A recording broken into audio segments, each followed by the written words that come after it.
আজ দুপুরে বিশালগড়ের নবনির্মিত দক্ষিণেশ্বরী কালী মন্দির উদ্বোধন হয়ে গেল। মন্দিরের উদ্বোধনে গিয়েছিলেন রাজ্যের মুখ্যমন্ত্রী ডক্টর মানিক সাহা।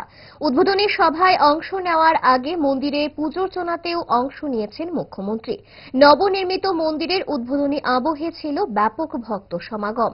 এদিনের অনুষ্ঠানে উপস্থিত ছিলেন বিধায়ক সুশান্ত দেব, মহকুমা শাসক বিঙ্কি সাহা, বিশালগড় ব্লক পঞ্চায়েত সমিতির চেয়ারপারসন অতসী দাস, বিশালগড় দক্ষিণেশ্বরী কালী বাড়ির পুরোহিত শম্ভু পারিয়াল সহ অন্যান্যরা। এই আয়োজন সভায় বক্তব্য রাখতে গিয়ে মুখ্যমন্ত্রী মন্দিরের নতুন রূপের ভূয়সী প্রশংসা করেন।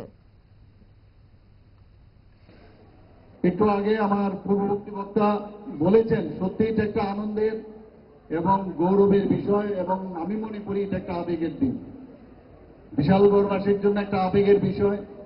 এত সুন্দরভাবে আজকে এখানে কালী মন্দির, দক্ষিণেশ্বরী কালী বাড়ির মন্দির এখানে নতুনভাবে প্রতিষ্ঠিত হলো, এবং এখানে এই যে দুটো জিনিস আজকে এখানে উদ্বোধন হলো, আমি আপনারা যেরকম খুশি হয়েছেন আমি নিজেও কিন্তু খুশি হয়েছি এবং আপ্লুত হয়েছি।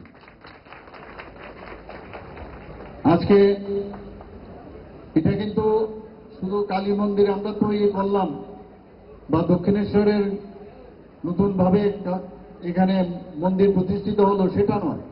এখানে আধ্যাত্মিক দিক দিয়ে যদি বলি, আমরা সামাজিক দিক দিয়েও যদি বলি, বা সাংস্কৃতিকের কথাও যদি আমরা বলি, সেটা কিন্তু আজকে নতুনভাবে বিশালগড়ে আমার মনে হয় সেটা যুক্ত হলো।